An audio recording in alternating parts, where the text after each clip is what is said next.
안녕하십니까 구독자 여러분. 오늘은 25년 8월 3일입니다. 전국 9대 도시 개인 택시 시세 좀 알아보고 가겠습니다. 먼저 대표님 본인 소개 좀 해주세요. 예, 안녕하세요. 인천 개인 택시 조합 지정업체 갈산상사 이원복입니다. 네, 대표님 이번 주에도 개인 택시 시세 변화가 좀 있다면서요. 예, 휴가철로 접어들면서 개인 택시 등락폭이 조금 생겼거든요. 서울 같은 경우는 1억 1,500만 원, 전주 대비 50만 원이 상승했습니다. 부산은 1억 원, 대구는 6,800만 원, 전주 대비 100만 원이 하락했습니다. 인천은 1억 2,300만 원, 전주와 동일하게 진행되고 있고요. 광주는 1억 4,500만 원, 대전은 1억 2,800만 원, 울산은 드디어 1억 원을 돌파했습니다. 전주 대비 100만 원이 상승했습니다. 세종은 2억 2천만 원, 제주도는 2억 400만 원, 전주 대비 100만 원이 상승했습니다. 네, 대표님 서울은 왜 50만 원이 올랐어요? 휴가철로 접어들면서 팔려고 하는 사람들이 휴가 끝나고 팔아야지 하는 거예요. 그래서 매물이 안 나오는 거예요. 그래서 소폭 상승했습니다. 그 다음에 대구 같은 경우에는 100만 원이 하락했거든요. 대구 같은 경우에는 차량 대수도 많은데 그동안 요금이 오른다 해서 기대 심리 때문에 난방값이 조금 소폭 상승했었는데 실질적으로 수익 면에서는 개선이 안 됐기 때문에 그리고 휴가철로 접어들면서 손님도 좀 뜸해지고 그러다 보니까 자연스럽게 100만 원 정도가 다시 하락을 한 거고요. 울산 같은 경우에는 살려고 대기하시는 분들이 꾸준히 지금 늘고 있어요. 그러다 보니까 매도 물량이 적다 보니까 매수자들은 많고 매도 물량이 적어서 자연스럽게 상승한 거고요. 제주도 같은 경우는 지금 2억 400 정도에 거래되는데 전주 대비 100만 원이 상승했죠. 제주도 같은 경우에도 매도 물량이 적어서 개인 택시 조합에 지금 살려고 대기하시는 분이 40~50명이 아직도 줄어들지 않고 있는 상황이에요. 네. 그러다 보니까 꾸준히 금액이 올라가고 있는 거죠. 네. 예. 대표님 인천은 계속 1억 2,300만 원을 유지하고 있네요. 인천 같은 경우에도 휴가철로 접어들면서 매도 물량이 나오질 않아서 다음 주에는 아마 소폭 상승할 것 같아요. 지금 살려는 분들은 교육을 받아가지고 꾸준히 배출이 되는데 매물이 요즘 좀 딸리는 현상이에요. 네. 그렇기 때문에 다음 주에는 소폭 상승하지 않을까 지금 생각은 그렇게 하는데 거의 상승이 될 것 같아요. 네. 예. 대표님 보시기에 인천 매물이 딸리는 이유는 뭐라고 보세요? 인천 같은 경우는 다른 타도시에 비해서 인구 유입이 잘 되는 도시거든요. 인구 유입이 꾸준히 되고 인천 같은 경우는 특수성이 있어요. 지역이 굉장히 광활하고 넓고 지역별로 지금 개발이 잘 되고 있어요. 아파트도 동서남북으로 계속 들어서 있고 그 다음에 공항을 끼고 있잖아요. 공항과 항만을 끼고 있어가지고 인천 같은 경우는 인구수도 다른 타도시에 비해서 꾸준히 늘기 때문에 개인 택시 수요도 꾸준히 느는 거죠. 네. 예. 울산은 드디어 1억대를 돌파했는데 앞으로도 이제 1억대에서 가격이 형성될 가능성이 높죠. 그렇죠. 1억대에서 형성되다 울산도 소폭 더 상승할 여지가 있는 게 개인 택시를 살려고 하시는 분들이 꾸준히 유입이 되고 대기하는 상태예요. 그러다 보니까 자연스럽게 상승이 될 것 같아요. 예. 그럼 다음 주 전망을 어떻게 보세요? 다음 주는 8월 15일부터 17일까지만 거의 휴가가 끝날 거예요. 휴가가 끝나는 시점에서 다시 개인 택시 가격은 넘버값은 다시 오를 것 같아요. 오르면서 다시 시장 구성이 다시 편성이 될 것 같아요. 네. 예. 이번 주 거래건 중에 기억에 남는 건 있습니까? 예, 이분 같은 경우는 저희한테 100일 전에 개인 택시하고 차량은 신차, 기아차, 전기차로 구입을 하신 분인데 그동안 일도 잘 하셨어요. 100일 정도 운행을 하셨는데 키로수는 한 25,000km 정도를 타셨는데 일을 안 하신 것도 아니고 일을 나가면은 그래도 하루에 한 25만 원꼴 매출을 올렸는데 이분 같은 경우는 개인 택시가 본인 적성으로 전혀 맞지도 않은 거예요. 늦게 알게 된 거죠. 일을 하다 보니까 돈 벌이는 데에도 본인이 생각했던 거고 너무나 개인 택시가 다른 거죠. 그래갖고 적성에 맞지 않아가지고 더 이상 해서는 안 될 것 같은 결단을 내려가지고 저희한테 다시 팔아달라고 의뢰가 왔는데 그 상태에서 다시 팔게 되면은 이번 같은 경우는 손실률이 좀 커요. 전기차다 보니까는 손실률이 커가지고 저희가 직거래로 해드리기로 약속을 해가지고 대기하고 있었는데 마침 맞게 저희한테 1년 전에 개인 택시를 사가신 분이 또 있어요. 이분이 저희한테 개인 택시를 사가실 때 굉장히 어렵게 개인 택시를 사가셨어요.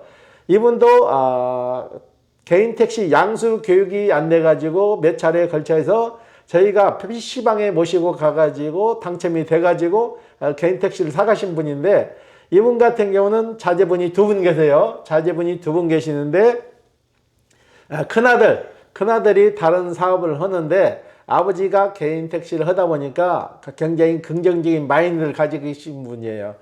본인이 직접 체험을 해보니까 개인 택시가 그래도 다른 사업 하는 것보다는 낫더라는 거죠. 결론이 나가지고 큰아들한테 너 개인 택시를 한번 해보는 게 어떻겠냐 해가지고 이제 큰아들이 와가지고 개인 택시를 계약을 했는데 다 마무리를 해가지고 이전했는데, 이분 같은 경우는 그래요. 아들이 둘인데 막내 아들도 개인 택시를 사가지고 같이 3부자가 같이 할 것 같아요.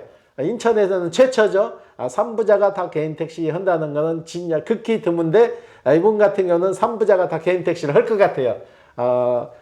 금요일 날 다 마무리를 해가지고 출고했는데 매다기 집에서 휴가를 가서 월요일 날 매다기 변경해서 본격적으로 이제 일을 할 것 같아요. 네.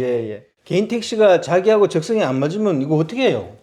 그러니까 이분 같은 경우는 그래도 나이가 만 61세가 딱 지나자마자 저희가 직거래를 해서 거래를 했는데요. 만 61세가 안 된 분들은 본인이 적성에 정 안 맞으면 방법이 없는 거죠. 5년간 보유를 해야 되는 악법이 있기 때문에 팔지도 못하고 가지고 있으면서 일도 못하는 상황이 되니까 굉장히 난처한 상황이 되는 거죠. 그러기 때문에 개인 택시를 젊은 층이 하기 시작할 때는 본인이 자기 적성을 잘 살펴보고 시작을 해야 되니까 법인 택시에 가서 한두 달 체험을 하고 오는 것도 한 가지 방법이 되겠죠. 네. 예. 대표님, 오늘은요, 최근 신문 기사를 보면 서울 개인택시조합 복지회가 적게 내고 많이 받는 구조가 수십 년 이어지면서 파산 직전 상황에 놓였다, 이런 기사가 났더라고요. 이게 왜 이런 일이 벌어졌을까요? 이게 고령화 사회로 접어들다 보니까 전에는 이직률이 적어가지고 한 분이 가지고 계속 지속적으로 영업을 해왔는데, 이게 고령화 사회로 접어들다 보니까 계속 이제 변동상이 오는 거죠. 그러니까 전에 계속 부어가지고 비축된 돈이 어느 정도 선에서 이제 소진이 된 거죠. 소진이 되는데 나가는 분들은 고령화 되니까 계속 나가다 보니까 그걸 이제 못 채우는 거죠. 그러니까 조합에서 너무나 방만하게 운영한 결과죠. 네네. 그리고 4월 말 기준으로 964억 원 복지금 지급이 지연되면서 실제 지급까지 2년 11개월 이상 걸릴 거라는데, 그러면 이거 어떻게 수습을 하죠? 지금 수습 방법이 또렷하게 나온 게 아니고, 지금 젊은 저희한테 얼마 전에 개인 택시를 사간 친구도 그래요.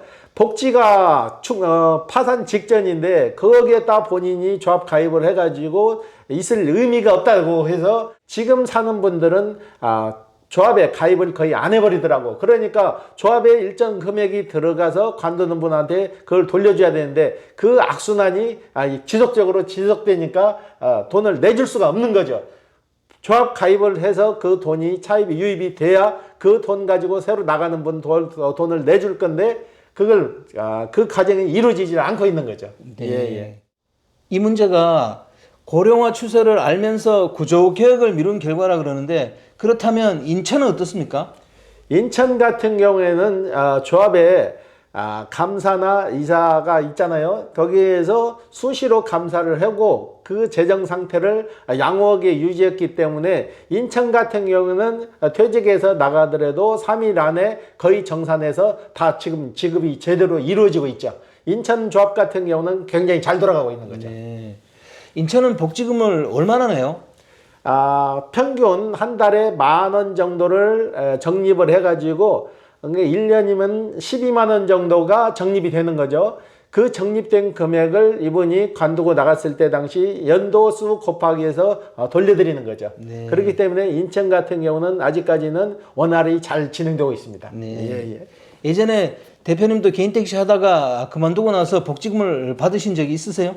그러면요. 그쵸. 저는 6년 정도 했기 때문에 그 복지기금도 조합비를 밀리지 않고 잘 내는 분은 받아갖고 나올 수 있지만은 조합비를 밀리고 잘 내지 않는 분은 복지기금을 받아갖고 나올 수 없어요. 저 같은 경우는 그래도 휴비를 잘 냈기 때문에 일정 금액을 잘 받아갖고 나왔습니다. 네. 예.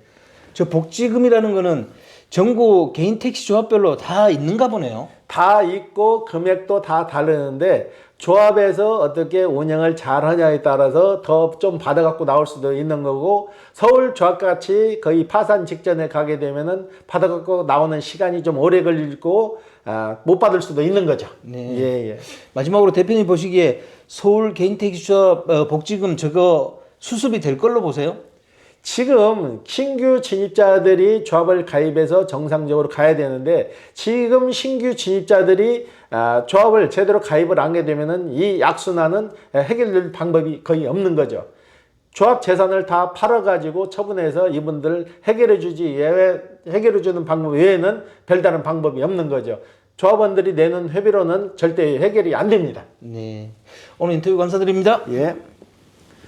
네, 구독자 여러분, 오늘은 25년 8월 3일입니다. 날씨가 무척 덥습니다.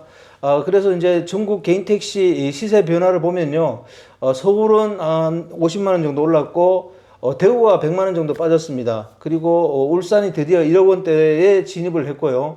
또 제주가 100만 원 정도 올랐습니다.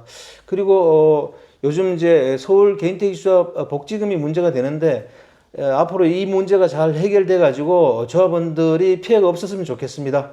자, 허화제는 다음 주에 또 다른 주제로 구독자 여러분 찾아뵙겠습니다. 안녕히 계십시오. 허허 아지였습니다.